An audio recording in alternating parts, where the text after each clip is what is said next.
Assalamualaikum warahmatullahi wabarakatuh. Perkenalkan nama saya Muhammad Irfan dengan NIM 23101162100014 kelas A2. Di sini saya akan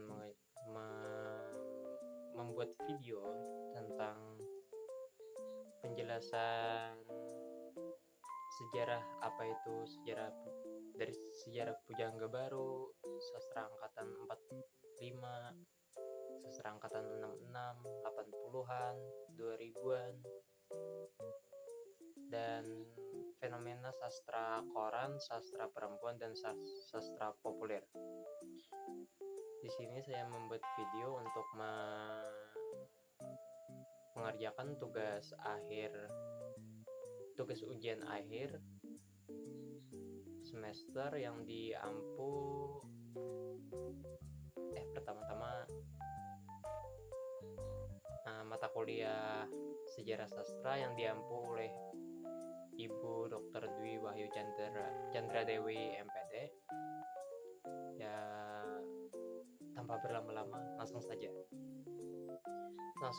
kita masuk ke apa itu Pujangga Baru. Pujangga Baru pada mulanya adalah sebuah majalah sastra Indonesia yang avant-garde yang diterbitkan dari bulan Juli 1933 hingga Februari 1942. Majalah ini didirikan oleh Armin Pane, Amir Hamzah, dan Sultan Takdir Ali Syahbana. Selama masa terbitnya, majalah itu mencakup ruang gerak yang semakin luas dan lebih banyak memuat tulisan berbau politik. Setelah Kekaisaran Jepang mendudukan Nusantara pada tahun 1942, majalah ini pun tidak dapat diterbitkan karena pemerintah mendudukan Jepang melarang. Suatu majalah lain dengan judul Pujangga Baru diterbitkan dari tahun 1948 sampai 1954. Selama 9 tahun terbit, Pujangga Baru menerbitkan 90 edisi yang memuat lebih dari 300 butir puisi, 5 buah drama, 3 buah antologi puisi, sebuah novel, berbagai esai, dan beberapa cerpen. Biarpun sebagian besar karya yang dimuatnya sudah terlupakan, tema dan gaya tulis yang menonjol dalam periode 1933 sampai 1942 membuat zaman itu disebut Angkatan Pujangga Baru dalam periodisasi sastra Indonesia. Latar belakang munculnya Pujangga Baru sebagai reaksi atas banyaknya sensor yang dilakukan oleh Balai Pustaka terhadap karya tulis sastrawan pada masa tersebut, terutama terhadap karya sastra yang menyangkut rasa nasionalisme dan kesadaran kebangsaan. Sastra Pujangga Baru adalah sastra intelektual, nasionalistik, dan elitis. Judul Pujangga Baru dapat diartikan sebagai penulis baru. Namun istilah pujangga setelah penerapan EYD pada tahun 1972 ditulis pujangga, mempunyai konotasi lain. Istilah bahasa Jawa bujangga maksud saya, yang merupakan asal kata pujangga, berdasarkan suatu kata dalam bahasa Sanskerta yang berkaitan dengan pelajaran agama. Dengan demikian, judul ini menunjukkan bahwa pendiri majalah mempunyai tujuan yang mulia. Angkatan Pujangga Baru adalah angkatan baru yang lahir dengan terbitnya majalah Pujangga Baru. Majalah Pujangga Baru hadir untuk dijadikan wadah para penulis untuk menyumbangkan karya sastra dan kebudayaan. Adapun beberapa sastrawan yang termaksud dalam Angkatan Pujangga Baru diantaranya yaitu Ali Hashimi, J.I. Tatengkeng, Selasih, Muzasa, Sultan Takdir Ali Syahbana, Sanusi Pane, Armin Pane. Ciri khas karya Pujangga Baru yaitu puisi jenis balada mulai ditinggalkan dan digantikan jenis soneta. Kata-kata yang dirangkai untuk menulis puisi bersifat indah. Persajakan dijadikan sarana kepuitisan utama. Alur roman, novel, dan cerpen bersifat lurus dan mempunyai gaya romantik. Selanjutnya, angkatan pujangga baru dan karyanya.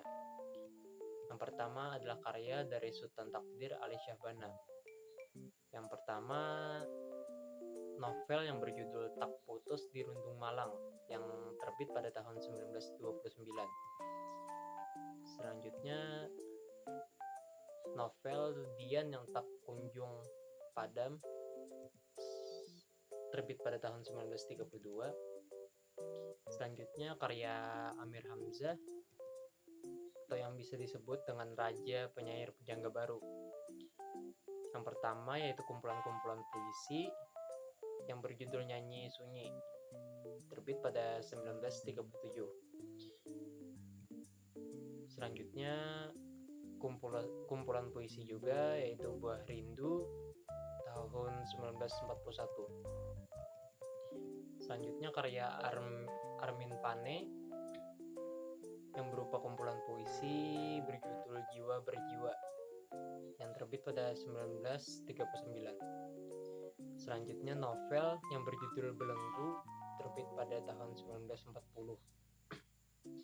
Sanusi Pane selanjutnya yaitu kumpulan puisi yang berjudul Madah Kelana terbit pada 1931.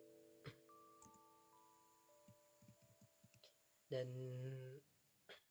drama Syadakala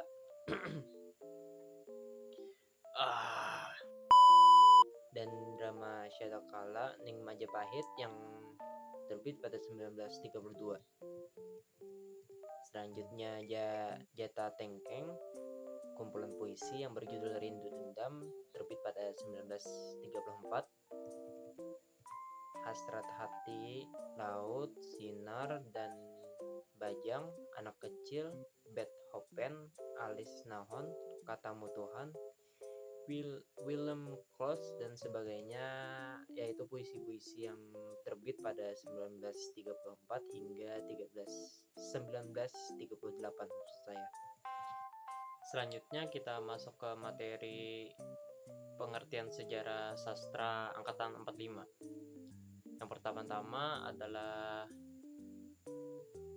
Angkatan 45 adalah sebuah gerakan sastra Indonesia yang muncul pasca kemerdekaan pada tahun 1945. Angkatan 45 disebut juga Angkatan Chairil Anwar karena Chairil Anwar yang dianggap pelopor terbentuknya angkatan ini. Angkatan 45 disebut juga Angkatan Kemerdekaan karena lahir pada masa perjuangan kemerdekaan Indonesia. Pemberian nama Angkatan 45 adalah Rosihan Anwar. Karya yang lahir dari angkatan ini sangat berbeda dengan angkatan sebelumnya. Hal ini dikarenakan angkatan 45 dilatari dengan penjajahan bangsa Jepang yang terkenal sangat keji.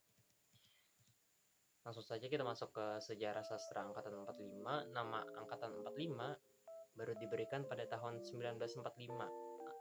Maksud saya 1949 oleh Rosihan Anwar. Meski begitu, tidak disetujui banyak sastrawan. Selanjutnya ada 4 tokoh utama yang sering dianggap sebagai pelopor angkatan 45, yaitu Chairil Anwar, Asrul Sani, Rifai Apin, dan Idrus. Chairil adalah seorang individualis dan anarkis. Asrul bangsawan dan moralis. Idrus penuh dengan sinisme. Rifai lebih dikenal sebagai nihilis. Selanjutnya ciri-ciri karya angkatan 45 yaitu karyanya yang lebih terbuka, pengaruh unsur sastra asing lebih luas dibandingkan angkatan sebelumnya, bercorak isi realis dan naturalis, meninggalkan corak romantis. Sastrawan periode ini terlihat menonjol individualismenya.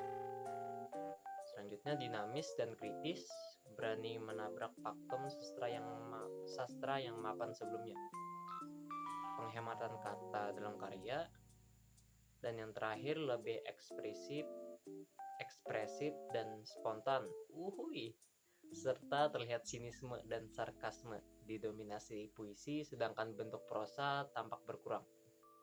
Selanjutnya kita masuk ke tokoh utama periode sastra angkatan 45. Yang pertama adalah Asrul Sani. Beliau lahir di Rau, Sumatera Barat 10 Juni 1926. Ia seorang dokter hewan, pernah memimpin majalah Gema dan harian Suara Bogor. Tulisannya berpegang pada moral dan keluhuran jiwa. Ia adalah seorang sarjana kedokteran hewan yang kemudian menjadi Direktur Akademi Teater Nasional Indonesia atau yang disingkat ATNI, dan menjadi ketua lembaga Seniman Budayawan Muslimin Indonesia yang disingkat Lesbumi. Juga pernah duduk sebagai anggota DPR GR atau MPRS Wakil Seniman. Asrul Sani juga dikenal sebagai penulis skenario film hingga sekarang. Karya-karya Asrul Sani antara lain Sahabat Saya Kordias yang berupa cerpen, Bola Lampu yang berupa cerpen juga, Anak Laut yang berupa sajak, Ontes dan Surat dari Ibu yang berupa sajak. Yang berikutnya adalah Khairil Anwar. Beliau lahir di Medan 22 Juli 1922. Sekolahnya hanya sampai Mulo atau SMP kalau sekarang disebutnya, dan itu pun tidak tamat. Kemudian ia pindah ke Jakarta. Ia merupakan orang yang banyak membaca dan belajar sendiri, sehingga tulisannya matang dan padat berisi. Ia berusaha memperbarui penulisan puisi yang diubahnya berbentuk bebas, sehingga disebut puisi bebas. Ia diakui sebagai pelopor angkatan 45 di bidang sebagai alat untuk mencapai isi. Ia termasuk penyair yang penuh vitalitas dan individualistis. Karya-karya Khairil Anwar antara lain kumpulan puisi berjudul Deru Campur, Tiga Menguak Takbir, Kerikil Tajam, dan Yang Terempas dan Yang Putus, dan masih banyak karya yang lain yang diciptakan oleh beliau. Yang ketiga adalah Pramudia Anantatur. Beliau lahir di Blora 2 Februari 1925. Meskipun sudah mulai mengarang sajak zaman Jepang dan pada awal revolusi telah menerbitkan buku Kranji dan Bekasi Jatuh pada 1947. Namun baru menarik perhatian dunia sastra Indonesia pada tahun 1949, yaitu ketika cerpen Blora yang ditulis pada penjara diumumkan, serta ketika romannya Perburuan 1950 mendapat hadiah sayembara mengarang yang diselenggarakan oleh Balai Pustaka. Karya-karyanya antara lain Bukan Pasar Malam tahun 1951, Di Tepi Kali Bekasi 1951, Gadis Pantai tahun 1951, Mereka yang Dilumpuhkan 1951, Perburuan 1950, dan Cerita dari Blora yang terbit pada 1963. Selanjutnya kita masuk ke sejarah angkatan 1966. Nama angkatan 66 dicetuskan Hans Bagwe atau Habib Yassin melalui bukunya yang berjudul Angkatan 66. Angkatan ini lahir bersamaan dengan kondisi politik Indonesia yang tengah mengalami kekacauan akibat merajalelanya paham komunis serta maraknya penyalahgunaan kekuasaan pada periode 1960 hingga 1970 yang turut mengakibatkan polarisasi karya sastra pada masa itu. Pada saat itu, PKI hendak menguasai negara dan berusaha menggantikan ideologi Pancasila dengan ideologi komunis. Oleh karena itu, karya sastra berupa sajak-sajak dan cerpen-cerpen, terutama esai-esai yang lahir pada periode ini, lebih banyak yang berwarna protes terhadap keadaan sosial dan politik pada masa itu. Puncak dari sastra perlawanan ini ialah sajak-sajak Taufik Ismail, Mansur Samin, Slamet Kirnanto, Burus Roswanto, dan lain-lain yang yang ditulis di tengah-tengah demonstrasi-demonstrasi mahasiswa dan pelajar pada awal tahun 1966. Maka jelaslah kiranya bahwa sebenarnya sajak-sajak demonstrasi yang dikumpulkan Taufik Ismail dalam Tirani dan Benteng, keduanya yang lahir pada 1966, bukanlah merupakan suatu permulaan dari suatu angkatan, tetapi merupakan suatu klimaks dari suatu periode. Melalui tulisannya dalam majalah Horizon, Habib Yassin mengatakan bahwa pada hasil kesusastraan 66 ialah protes sosial dan kemudian protes politik. Lebih lanjutnya, ia mengatakan tiap 15 atau 25 tahun akan timbul generasi baru dan dapatlah diramalkan bahwa tahun 1980 akan datang lagi angkatan lainnya, tahun 2000 dan seterusnya. Rahmat Djoko Pradopo dalam tulisannya dalam Horizon juga menyambut proklamasi Habib Yassin itu dengan kesimpulan bahwa angkatan 66 sastrawan Indonesia baru suatu kemungkinan, sedangkan nama angkatan 66 dielakkan oleh Satyagraha Horeb Suprobo dan Arif Budiman. Mereka lebih menyukai nama angkatan manifest atau kebudayaan. Selanjutnya, karakteristik angkatan 1966 yaitu berisi pergolakan, bercorak perjuangan anti tirani, pembelaan terhadap Pancasila, berisi protes sosial politik, menegakkan keadilan dan pergerakan, bercorak membela keadilan, mencintai nusa, bangsa negara, dan persatuan. Dan yang terakhir, berontak terhadap ketidakadilan. Berikut adalah penulis dan karya sastra angkatan 1966. Yang pertama adalah Taufik Ismail, yang karya beliau yang pertama adalah Harmoni, salah satu contohnya. Yang kedua, Seorang Tukang Rambutan kepada Istrinya. Yang ketiga, Sebuah Jaket Berlumur Darah. Yang keempat, Tirani dan Benteng. Yang kelima, Jalan Segera. Dan yang keenam, Karangan Bunga, dan lain sebagainya. Yang kedua adalah Gunawan Muhammad. Karya beliau salah satunya adalah Potret Seorang Penyair Muda sebagai Si Malin Kundang. Yang kedua, Asmaranda. Yang ketiga, Riwayat. Dan yang keempat, misalkan Kita di Sarajevo. Yang ketiga adalah Sapardi Djoko Damono. Karya-karya beliau salah satu contohnya yaitu Sementara Kita Saling Berbisik, Dukamu Abadi, Aku Ingin, yang berupa karya puisi, dan Hujan Bulan Juli. Hujan Bulan Juni maksud saya. Yang keempat adalah W.S. Rendra. Salah satunya adalah Bunga Gugur, Permintaan dan Temperamen. Yang kelima adalah Putu Wijaya, yang salah satunya adalah Telegram, Stasiun, Pabrik, Bom, Es, dan Lautan Bernyanyi.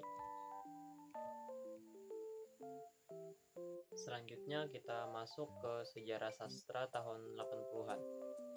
Kelahiran sastra angkatan 80-an diwarnai dengan aturan-aturan yang ketat dan dipengaruhi oleh kegiatan politik. Angkatan 80-an lahir pada masa pemerintahan Soeharto era Orde Baru. Soeharto pada masa itu masih menduduki suatu jabatan di militer dan sebagai Presiden Republik Indonesia, sehingga pemerintahannya sangat kokoh dengan perlindungan dari militer. Era Orde Baru mempunyai ciri yaitu semua keputusan berporos pada presiden dan hak bersuara sangat dibatasi.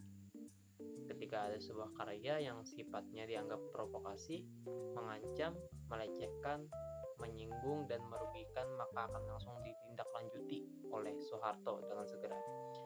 Contohnya adalah majalah Jajah yang terkenal waktu itu berhenti terbit, padahal majalah tersebut memuat masalah-masalah budaya bangsa dan kesenian Indonesia. Sebab-sebab tersebut menjadi dasar tentang tema yang dititikberatkan pada angkatan 80-an ini, yaitu tentang roman percintaan dan kisah kehidupan pada masa itu yang bersifat tidak dianggap provokasi, mengancam, melecehkan, menyinggung, dan merugikan. Tema roman percintaan dan kisah kehidupan ini pun didasari oleh kemajuan ekonomi dan hidup yang indah bagi masyarakat, karena pada masa itu perekonomian di Indonesia sangat makmur sebelum krisis moneter pertengahan tahun 1997. Karakteristik sastra angkatan 80-an. Yang pertama yaitu puisi yang dihasilkan bercorak spiritual religius, seperti kayak yang berjudul Ku Bakar Cintaku karya Emba Ainun Najib.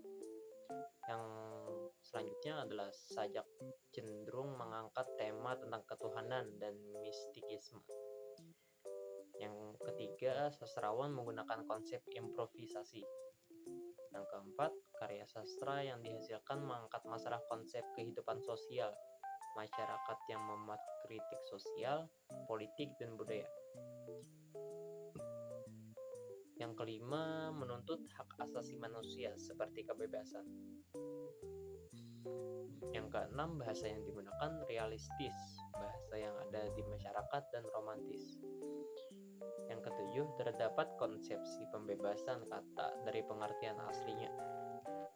Yang kedelapan, mulai menguat pengaruh dari budaya barat, di mana tokoh utama biasanya mempunyai konflik dengan pemikiran timur.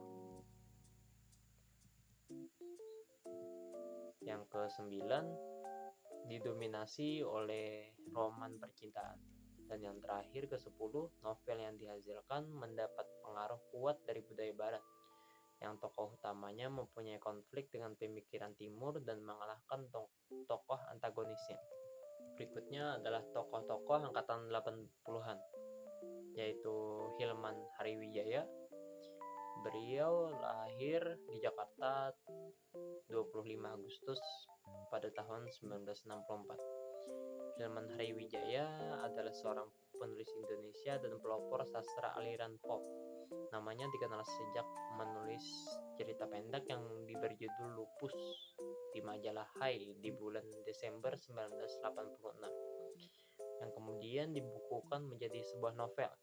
Kini setelah ia tidak produktif lagi menulis novel, laki-laki yang mengagumi sosok penulis Arswendo Atmowiloto dan Astrid Lindgren ini merambah dunia pertelevisian dengan menulis skenario dari sinetron Cinta Fitri season 2 dan 3, dan melatih untuk Marvel dan masih banyak yang lain.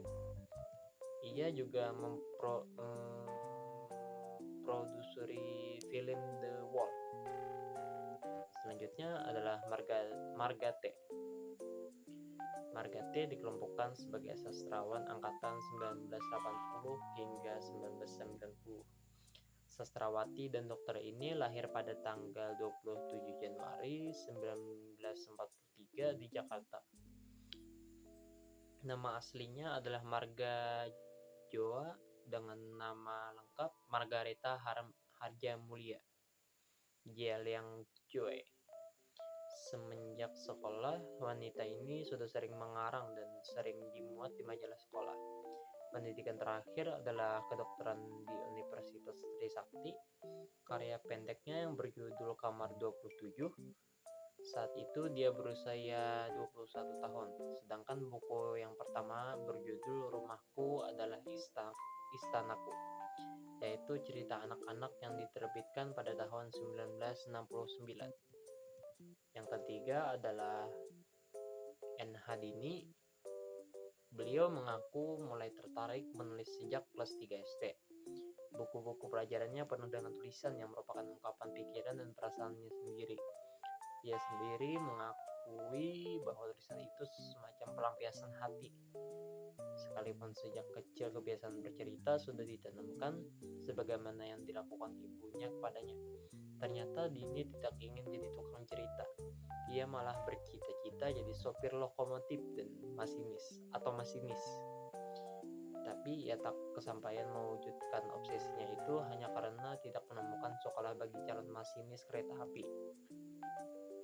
Kalau pada akhirnya ia menjadi penulis, itu karena ia memang suka cerita, suka membaca, dan kadang-kadang ingin tahu kemampuannya. Misalnya sehabis membaca sebuah karya, biasanya dia berpikir, jika hanya begini saya pun mampu membuatnya, kata beliau. Dan dalam kenyataannya, ia memang mampu dengan dukungan teknik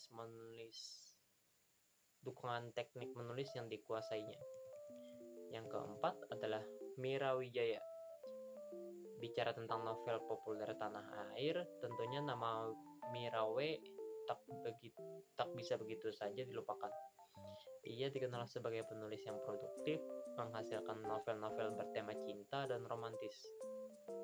Pengarang bernama asli Mira Wijaya ini menjelma menjadi satu di antara legenda novel terpopuler di Indonesia. Puluhan judul novel membanjiri dunia novel populer. Bahkan beberapa di antaranya sudah dicetak ulang berkali-kali. Yang kelima adalah Ahmadun Yosi Hervenda. Ahmadun Yosi Hervenda yang juga ditulis Ahmadun Y Hervenda atau Ahmadun YH, lahir di Kaliwungu, Kabupaten Kendal, Jawa Tengah, 17 Januari 1958. Adalah seorang penulis puisi, cerpen, dan esai dari Indonesia. Ahmadun dikenal sebagai sastrawan Indonesia dan jurnalis yang banyak menulis esai, sastra, dan sajak sofistik. Namun penyair Indonesia dari generasi 1980-an ini juga banyak menulis sajak-sajak sosial religius.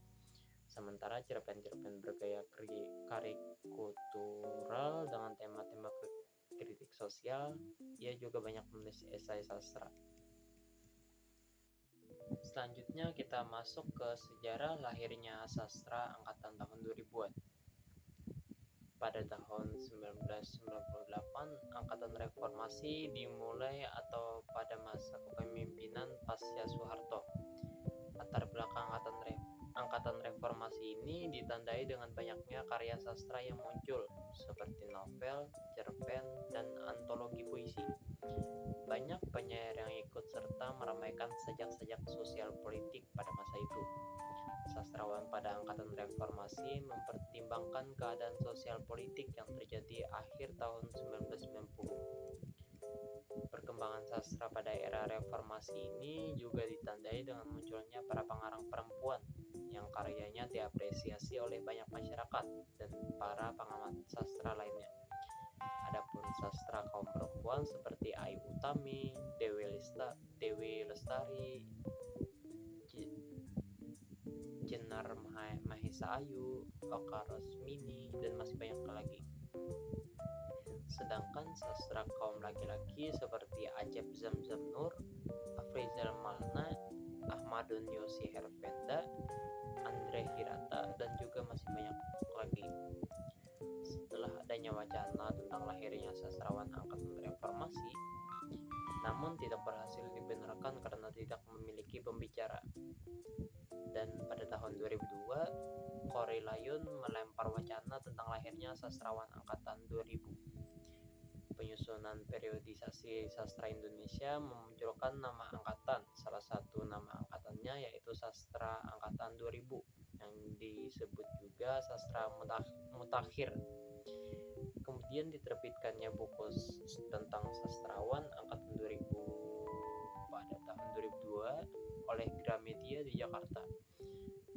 Sekitar 100 penyair dan kritikus sastra yang diikut sertakan Korey Layun ke dalam angkatan 2000, termasuk mereka yang sudah mulai menulis sejak tahun 1980-an. Pada masa angkatan 2000 ini banyak sekali muncul pengarang atau penulis wanita yang banyak dari mereka umumnya menulis dengan ungkapan perasaan, kebebasan berekspresi, dan pikiran yang lepas, bahkan lebih berani daripada sastrawan lainnya untuk menampilkan nuansa erotik atau hal-hal sensual. Berikutnya adalah sastrawan yang terlibat pada masa sastra 2000-an. Yang pertama adalah Ahmad Fuadi.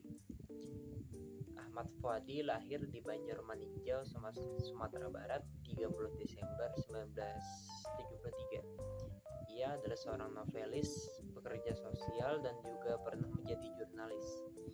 Novel pertamanya adalah novel Negeri Lima Menara. Selanjutnya adalah Andrea Hirata. Andrea Hirata lahir pada tanggal 24 Oktober 1967 di Belitung Timur, Bangka Belitung. Andrea menjadi novelis dengan karya pertamanya yaitu Laskar Pelangi. Yang ketiga adalah Habibur Rahman El-Shirazi. Beliau lahir di Semarang, Jawa Tengah, 30 September 1976. Habibur Rahman adalah seorang novelis, sutradara, dan penyair. Karyanya yang paling terkenal berupa novel yang juga muncul di layar lebar adalah Ayat-Ayat Cinta. Yang ketiga adalah yang keempat maksud saya adalah Ayu Utami. Ayu Utami lahir di Bogor, Jawa Barat pada 21 November 1966. Beliau adalah seorang aktivis jurnalis dan sastrawan wanita yang terkenal pada angkatan 2000-an. Karya sastranya yang pertama adalah novel Saman pada tahun 1998. Yang kelima adalah Dewi Lestari. Dewi Lestari atau yang lebih akrab dipanggil D lahir di Bandung, Jawa Barat 20 Januari 1976. Novelnya yang populer adalah Perahu Kertas dan Supernova maksud saya. Yang keenam adalah Raudal Tanjung Banua. Raudal Tanjung Banua adalah sastrawan Indonesia yang banyak menulis puisi dan cerita pendek. Ia juga dikenal sebagai penyair, cerpenis, dan esais. Raudal pernah menjadi koresponden harian Semangat dan Haluan, Padang. Raudal menyelesaikan studinya di jurusan Teater Yogyakarta. Karyanya yang berupa puisi, cerpen, esai dipublikasikan di berbagai media massa dan antologi. Kini ia mengelola komunitas Rumah Lebah Yogyakarta, penerbit Akar Indonesia, dan Jurnal Cerpen Indonesia. Yang ketujuh adalah Terelie. Darwis atau yang lebih kita kenal sebagai Terelie lahir di Sumatera Selatan, tepatnya yaitu Kota Lahat pada tanggal 21 Mei 1979. Memulai debut ke penulisannya pada tahun 2005 melalui novel Hafalan Sholat Gelisah. Ia telah menerbitkan lebih dari 50 buku dalam sepanjang karir menulisnya. Sekarang kita masuk ke peristiwa penting sejarah sastra Indonesia yang meliputi berdirinya Penerbit Balai Pustaka. Penerbit ini didirikan oleh pemerintah Belanda di Jakarta pada tahun 1908 dengan nama Komisi voor de Inlander School and Volkslectuur atau Komisi Bacaan Rakyat. Namanya diganti menjadi Kantor voor de Volkslectuur pada tahun 1917 dan kemudian lebih dikenal dengan nama Balai Pustaka. Balai Pustaka lahir sebagai reaksi dari keresahan pemerintahan Belanda terhadap banyaknya bacaan yang berkembang pada masyarakat. Balai Pustaka adalah angkatan yang sangat berpengaruh pada perkembangan perpustakaan baru, terutama yang tertulis dengan huruf Latin. Selanjutnya, kelahiran dan konsepsi estetik Angkatan 45. Angkatan 45 lahir pada masa peralihan bangsa, yaitu dari masa penjajahan Jepang menuju kemerdekaan. Para sastrawan Angkatan 45 tampil sebagai pelopor sastra Indonesia modern dengan sebuah dilema budaya. Kelahiran dan konsepsi estetik Angkatan 45 tercermin dalam karya-karya sastra yang dihasilkan pada masa itu yang merupakan hasil dari perubahan politik yang mendadak pada masa pendudukan Jepang dan masa revolusi di Indonesia. Yang ketiga, munculnya istilah Angkatan 66.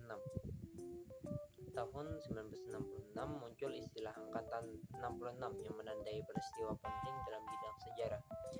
Angkatan 66 memiliki cita-cita untuk melakukan pemurnian pelaksanaan Pancasila dan melaksanakan ide-ide yang terkandung di dalamnya.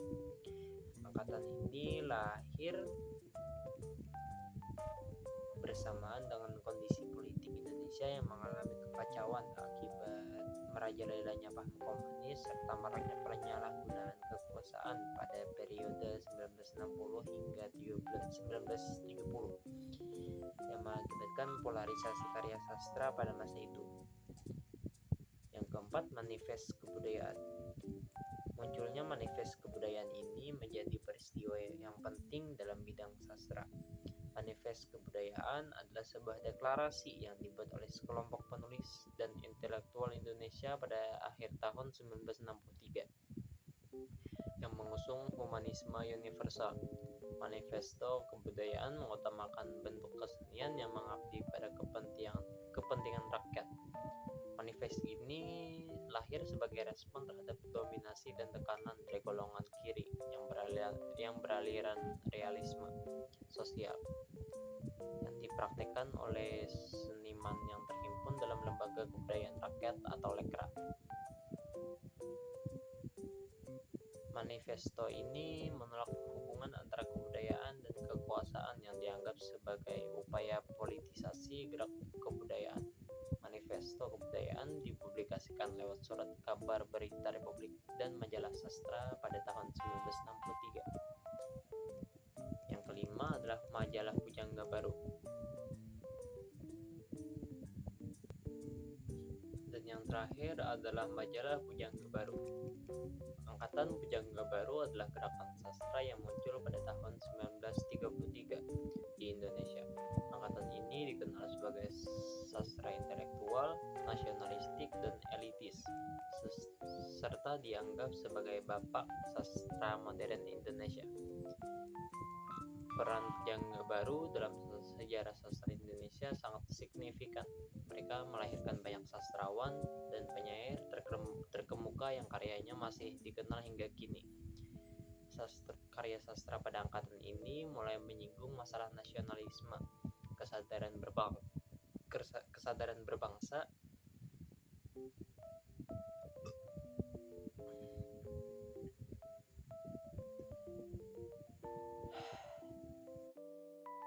dan yang terakhir adalah majalah Pujangga Baru. Angkatan Pujangga Baru adalah gerakan sastra yang muncul pada tahun 1933 di Indonesia. Angkatan ini dikenal sebagai sastra intelektual, nasionalistik, dan elitis, serta dianggap sebagai bapak sastra modern Indonesia. Peran Angkatan Pujangga Baru dalam sastra Indonesia sangat signifikan karena mereka melahirkan banyak sastrawan dan penyair terkemuka yang karyanya masih dikenal hingga kini. Karya sastra pada angkatan ini mulai menyinggung masalah nasionalisme, kesadaran berbangsa, emansipasi, dan politik, sehingga memberikan kontribusi penting dalam pengembangan sastra Indonesia. Kita masuk ke bagian terakhir, yaitu fenomena sastra koran, sastra perempuan, dan sastra populer. Yang pertama adalah sastra koran. Sastra koran adalah sebutan untuk karya sastra seperti puisi, cerpen, dongeng, dan sebagainya yang diterbitkan di koran. Hampir semua sastrawan Indonesia memanfaatkan koran sebagai media untuk mengiklankan karya dan nama mereka kepada publik.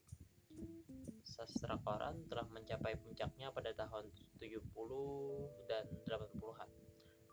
Kehadiran sastra koran telah membuka jalan bagi para penulis untuk lebih bersemangat menuangkan ide-ide imajinasinya. Hal itu tentu didorong oleh keinginan agar karyanya bisa dinikmati oleh para pembaca. Contoh karya dan penulis sastra koran yaitu Jatuh Cinta karya Benny Arnas yang terbit pada 2011. Yang kedua yaitu Satu Hari Bukan di Hari Minggu karya Yeti A.K. yang terbit pada 2011. Dan yang ketiga adalah Pelangi Sastra, Ulasan dan Model-model Apresiasi karya Agus Sri dan Nardana yang terbit pada tahun 2013. Selanjutnya kita masuk ke sastra perempuan. Dalam sastra, perempuan seringkali menjadi topik yang diangkat dan diperbincangkan, bahkan kerap menjadi protakon atau pemeran utama. Di dalam karya sastra, perempuan selalu ditempatkan sebagai objek kajian, baik dalam puisi, cerpen, novel, maupun lainnya. Kentalnya budaya patriarki di zaman kerajaan yang masih terus diturunkan hingga saat ini membuat wanita tidak memiliki hak apapun atas hidupnya. Ketidakpuasan terhadap keadaan yang menghimpitnya menjadikan perempuan Indonesia mulai menggeliat. Hal itu pun merebak ke sendi-sendi kehidupan yang lain. Sastra salah satu contohnya. Adapun beberapa sastrawan perempuan yaitu Ayu Utami, Dewi Lestari, dan Jenar Maisa Ayu yang sudah saya sebutkan pada penjelasan sebelumnya. Dan yang terakhir yaitu sastra populer. Sastra populer adalah karya sastra yang cenderung menggunakan bahasa sehari-hari di kalangan remaja. Karya ini sering disebut karya pop. Sastra populer merupakan bentuk-bentuk karya sastra yang mempunyai akar pada kebutuhan, cara berpikir, pengetahuan, problema, dan selera orang-orang kebanyakan. Sastra populer juga memiliki sifat yang lebih mudah dibaca dan dipahami karena hanya menyampaikan jalan cerita semata, sehingga yang terlihat hanya masalah itu saja. Sastra populer tidak dapat dipisahkan dengan kebudayaan populer, karena sastra populer terlahir dengan rasa semangat kebudayaan populer. Salah satu karya sastra populer yang banyak disukai dan dinikmati oleh masyarakat adalah novel Laskar Pelangi.